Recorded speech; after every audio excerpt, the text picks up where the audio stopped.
This is the second from last talk of this particular series of Zoom SVA talks. The next one is next month, and I'll briefly mention that at the very end of the talk. It's May the 11th. For those of you that don't know Peter, and I think a lot of you do, he's got a very interesting history. He was born in England. At the age of 3, he went to Trinidad, which was his father's homeland, and he was therefore brought up there. And before we came on this afternoon, I was asking him about Trinidad cricketers, and he reminded me that Sonny Ramadhin, who recently died, was from Trinidad, which won't mean very much to anybody who isn't interested in cricket, but he was a bit of a spin bowler legend.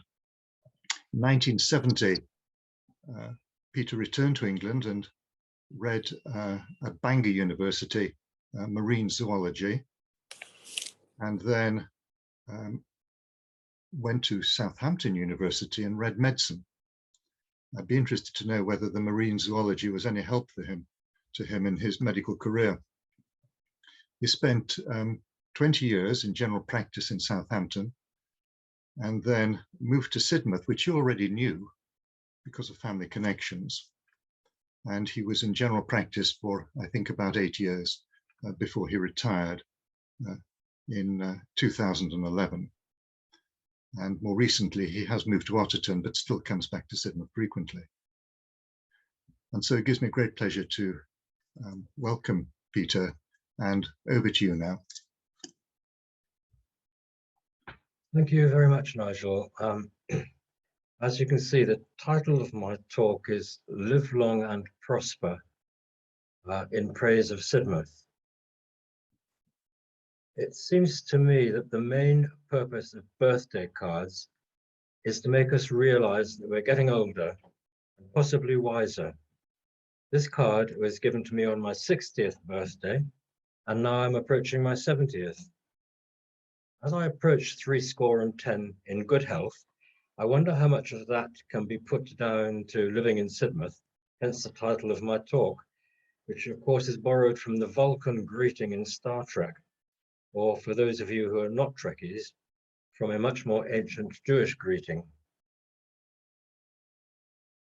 This short article appeared some years ago in the Sidmouth Herald. Amid the advertisements for a second opinion on your hearing aid, solution-focused hypnotherapy, and the benefits of a holiday in Loch Lomond, the secret to long life in Sidmouth is revealed. Having expectantly read the article, I was a bit disappointed to find that there didn't seem to be a secret at all, at least not one worthy of the headline. I suppose it's heartening that members of occupational pension schemes live longer, but that doesn't really explain anything. In this short talk, I'm not really going to convince you scientists out there why we live longer in Sidmouth. My thoughts are based not on epidemiological research, but on stories I came across while researching the history of Fortfield Terrace from 1790 to 1901, as recorded in my book From Venus to Victoria. Basically, I'm going to look at the life-prolonging properties of Sidmouth as seen through the eyes of Sidmouth residents in the 19th century. The idea that being in Sidmouth protects you from illness seems to have persisted through the centuries. You may have seen this article in the Times in March 2021. Sidmouth, the seaside town that COVID forgot. As we are all too aware, unfortunately, COVID turned out to be suffering only from transitory amnesia. What the figures referred to in the Herald article actually showed was that if, as a resident of Sidmouth, you get to the age of 65, you can expect statistically to live to 88.3 years if you are a man, and 91.4 if you are a woman. Sorry, chaps. Both Lyme Regis and Budleigh do slightly better than us, but the difference is marginal. But even so, just in case, I've recently moved to Otterton, which is within the Budleigh-Salterton Postal District. However, the benefits of living in Sidmouth have long been documented, as in these figures presented by W.H. Cullen, MD, in 1851, which showed that the proportion of the population reaching 70 was 14% in England and Wales, but almost 20% in Sidmouth. Our first inkling of Sidmouth's benefits comes in 1806, when Princess Caroline of Brunswick, the wife of George IV, stayed in Fortfield Terrace, a visit hosted by Lord Gwydir, the Deputy Lord Great Chamberlain, and Lady Gwydir. It's recorded that on her departure, the princess very considerately declined the honor of a gun salute from the fort in consequence of the indisposition of some visitors of distinction who are residing here for the recovery of their health.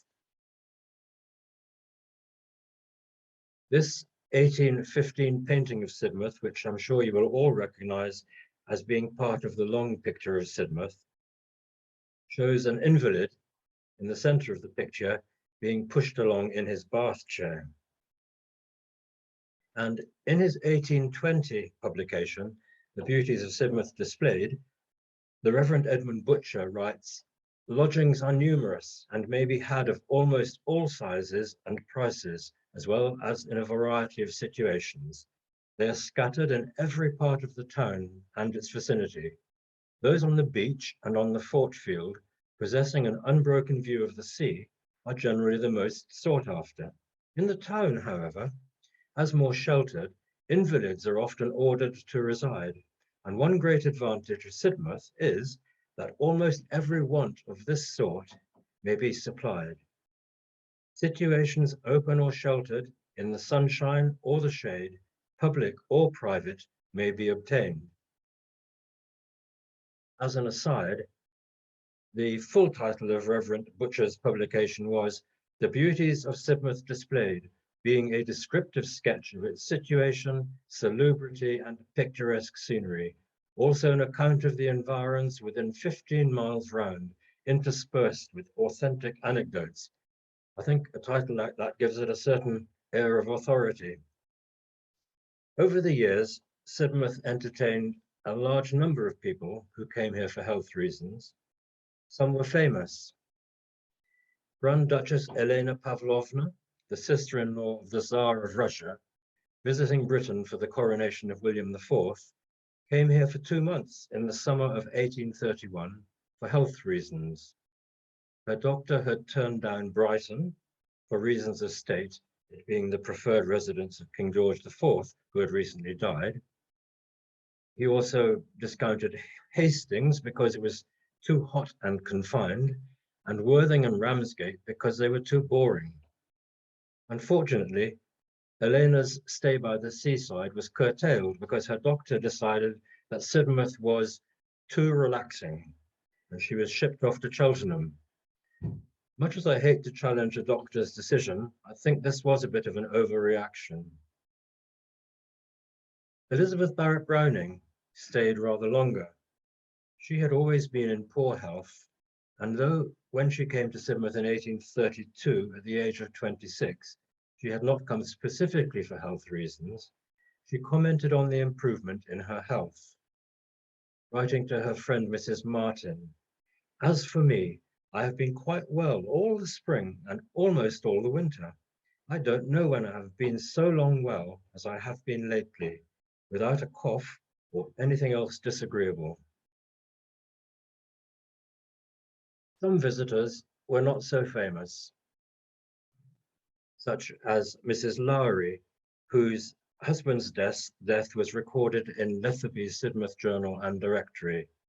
Departed friends.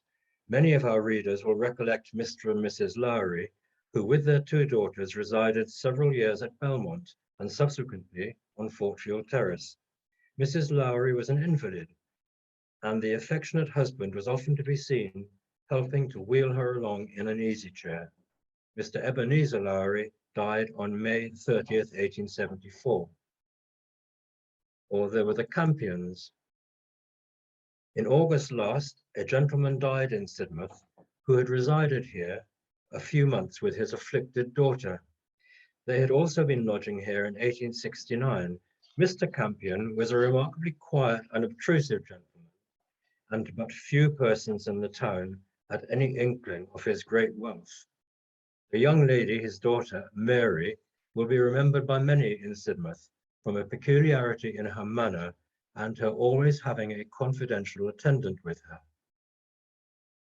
All sorts of illnesses, physical and mental, could be catered for, and people were actually requesting to move here by advertising in the local press. The medical men and others wanted a home for a lunatic. A gentleman about 60 years of age, who has been in his present situation for some years, now wishes for a change. He must be visited by a doctor, and he is under the control of the lunacy commissioners. The neighbourhood of Sidmouth would be preferred. I always think that he probably couldn't have been that mad if he chose to come to Sidmouth.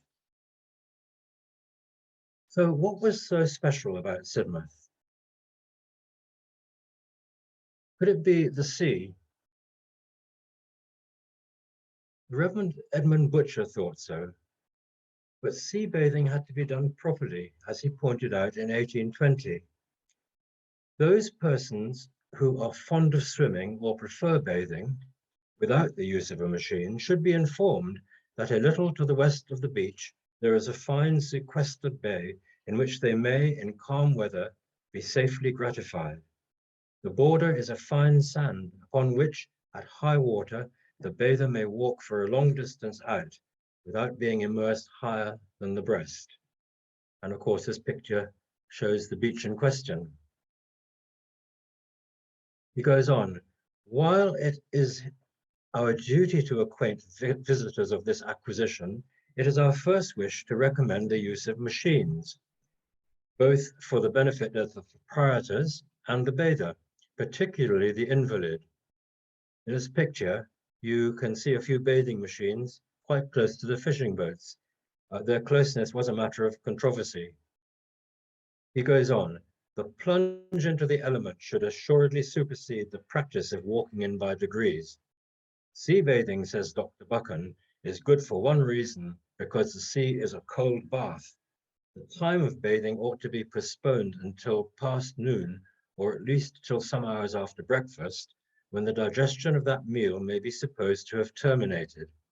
And such a degree of exercise should always be taken previously to entering the water, as may be sufficient to produce a sensation of a warmth over the whole body. By no means go into the water chilly. Well, the bathing machines have gone, but hardy Sidmouth residents still have their daily dose of shock treatment. But perhaps it was the climate. I like this picture, not because it shows a typical Sidmouth summer's day, but it's just an unusual day when we had snow on the beach. In his comments on life expectancy in Sidmouth in 1851, Dr. Cullen wrote, in corroboration of the general characteristic of the peculiarity of the climate of this locality, I may add the names of some of the tender exotics that live and flourish in the open air. The myrtle attains a great size, some in the fort field being more than 20 feet high. So it's definitely as good a climate for tender exotics as it is for the daily swimmers. I, from having come from the West Indies, consider myself to fall into the tender exotic category.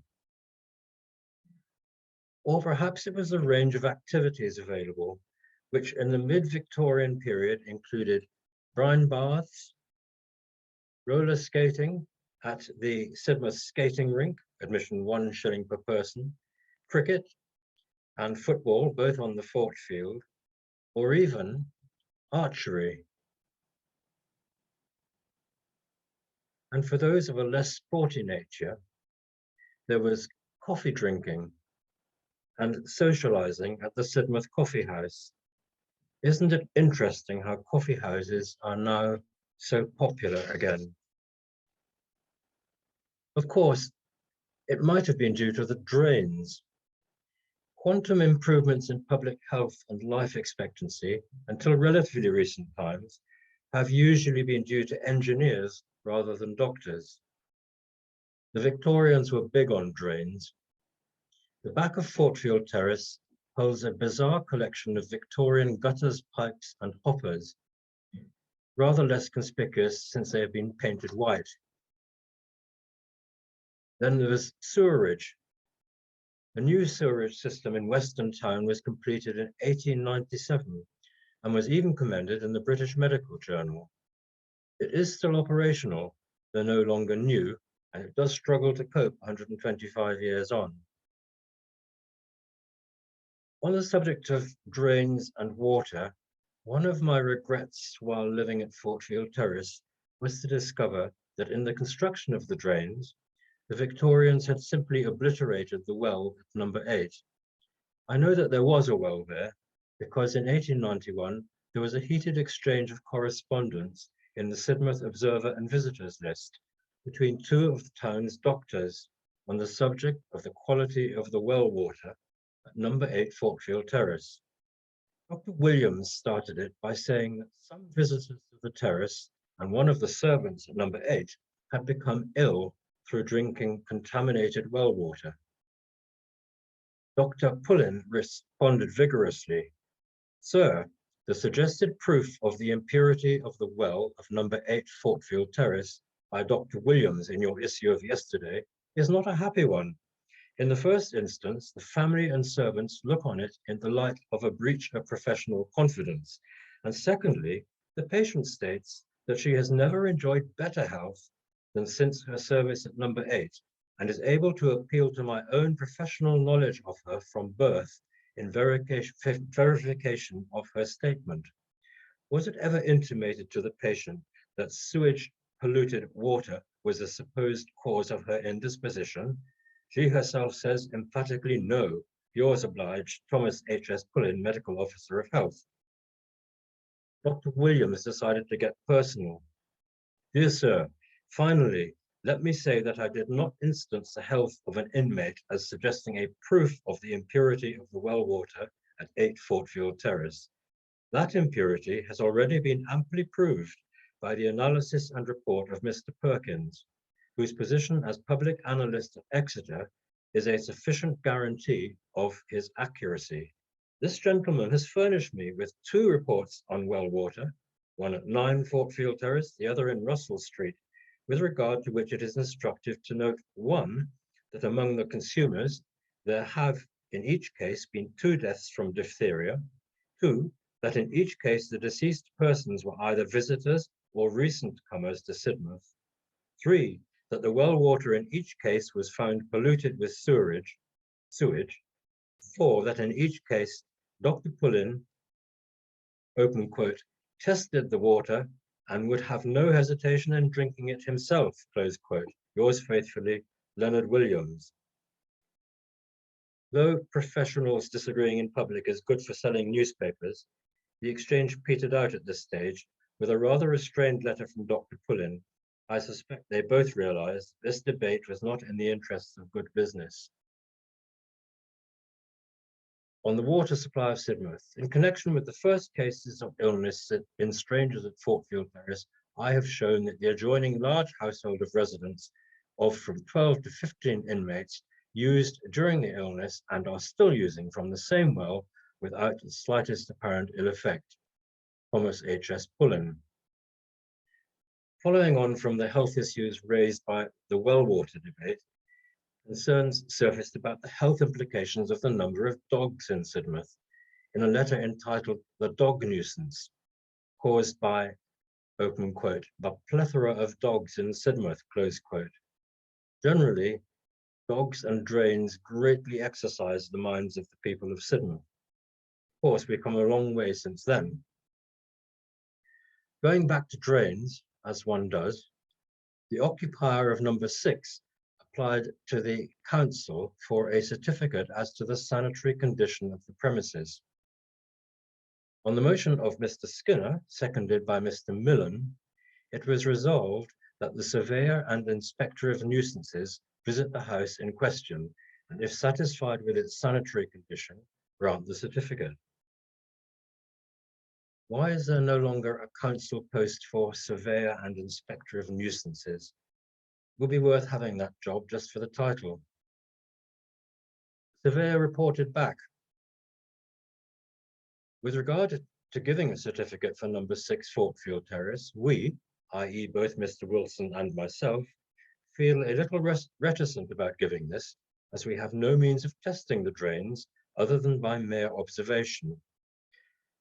With regard to the certificate to number 6 Fortfield Terrace, the chairman suggested that a smoke tester should be borrowed for that house, as perhaps the not granting of the certificate might give rise to a wrong impression. It was most important that it should be known that the reason for not granting the certificate was because the officials of the council had not the means of testing. The happy outcome was that the council bought a smoke testing machine for £6 6s. Number 6's drains were declared sanitary, and the certificate was issued. It was probably coincidence that 2 weeks later, the following advertisement appeared in the Sidmouth directory. For sale, about 40 loads of good garden mould, applied to 6 Fortfield Terrace. But getting back to the subject in hand, we should not dismiss out of hand the contribution of medical interventions to life expectancy, and in particular, the contribution of pharmacological advances. Firstly, there is Dr. Tibble's Vicoco, which, it claims, gives power to the involuntary muscles of the body. And, way ahead of its time, the advertising put forward the idea that as people become more intelligent, they see that they should try and prevent disease. All the claims for its efficacy, this is by far the most compelling, though open to interpretation, depending on how you read it.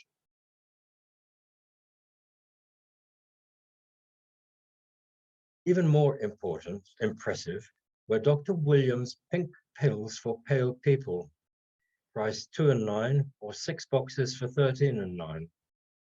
The advertisers were ahead of their time in promoting evidence-based medicine, though I suspect their evidence might not have stood up to modern-day scrutiny. However, the claim was that evidence proves the undoubted cure by Dr. Williams' pink pills for pale people of the following: anemia, rickets, pale and sallow complexion, loss of vital forces, scrofula, and hysteria. As time went by, fatal diseases was added to the list, giving it a pretty comprehensive portfolio. And finally, in these days of realizing the importance of keeping our minds active as we get older, mental stimulation was available down by the marketplace. Guessing competition. The second guessing competition, arranged by Mr. A.E. Buxton of the Public Benefit Boot Supply, New Street, has resulted in William Dale and T. Gorman gaining the prizes. Competitors had to guess the number of pairs of small shoes contained in a large boot.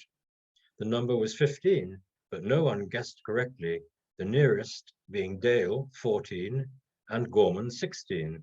They have been awarded a pair of slippers each. This week, competitors have to tell the number of boots there are in a box in the window.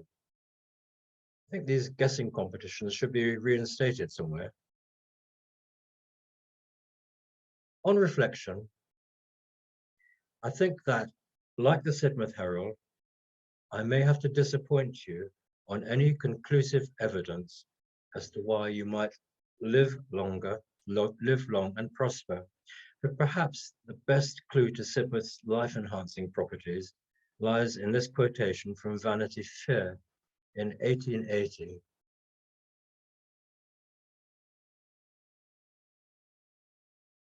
Sidmouth is such a dear little place, with its lovely high, rich-coloured cliffs, more like a country town than a watering place, with one row of nice white houses in front of the sea, and heaps of pretty villas in pretty gardens farther away.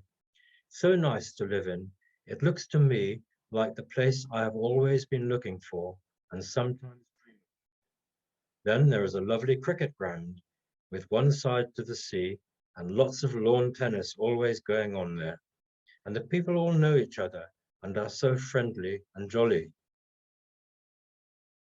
Or there again, perhaps the truth lies in the words of Edward Coppelston, Bishop of Llandaff and the brother of Francis and Caroline, who lived at Fortfield Terrace.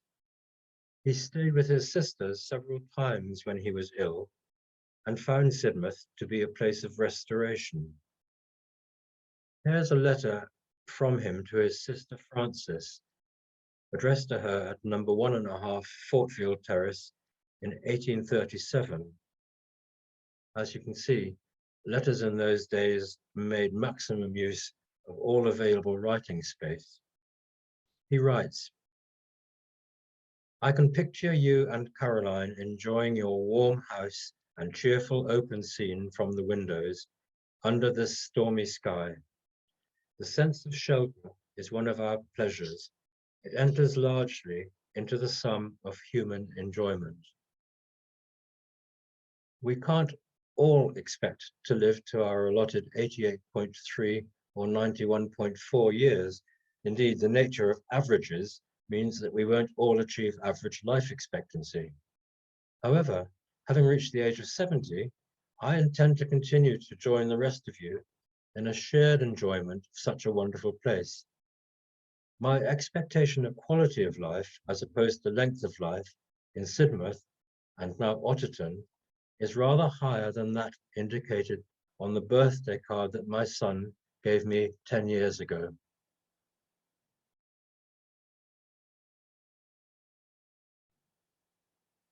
Thank you for listening.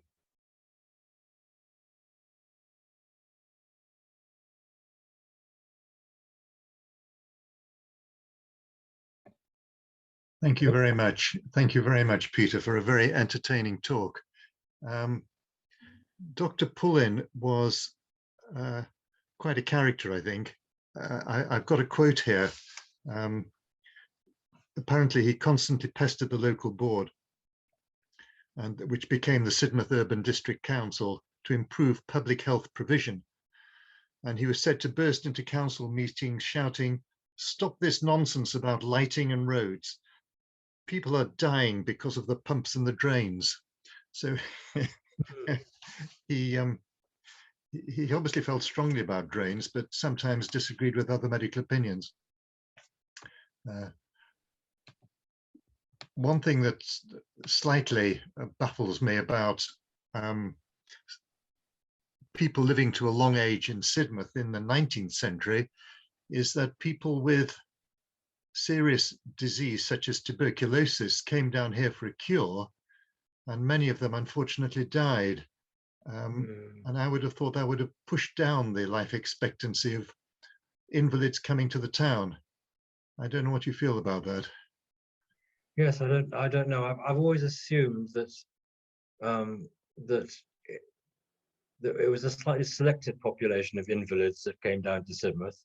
Yes. Perhaps they were the ones who might actually be expected to do better than some others, but I really have no evidence for that. No. When Jane Austen was writing her last unfinished novel, Sanditon, and this was probably, she loved going to the seaside, including Sidmouth, she felt strongly that a number of people who felt they had severe illness actually had nothing wrong with them at all.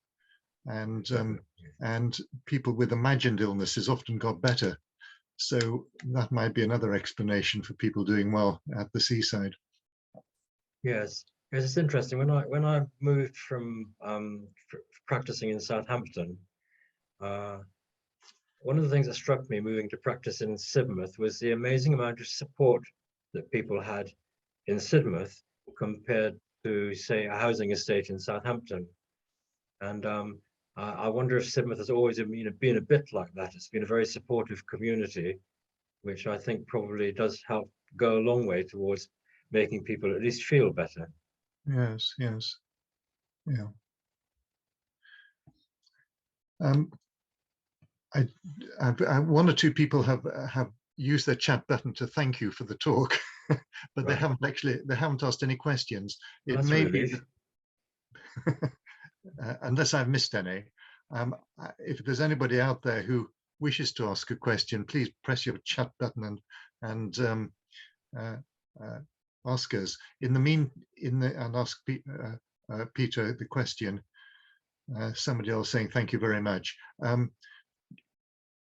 Yes, thank you very much indeed for the talk. Do you mind if we go on to the last slide, please? So many people have come today, which is great. And I wonder if you'd like to join us again for the final Zoom talk of the season, which is Wednesday, May the 11th, the same time, 2:30. Ed Dolphin, who likes to put enigmatic titles, the Sid Valley's ancient woodland, you can't see the trees for the wood. So we look forward to that. And for this afternoon, we'll call the meeting closed. Thank you very much for coming. Goodbye now. Bye.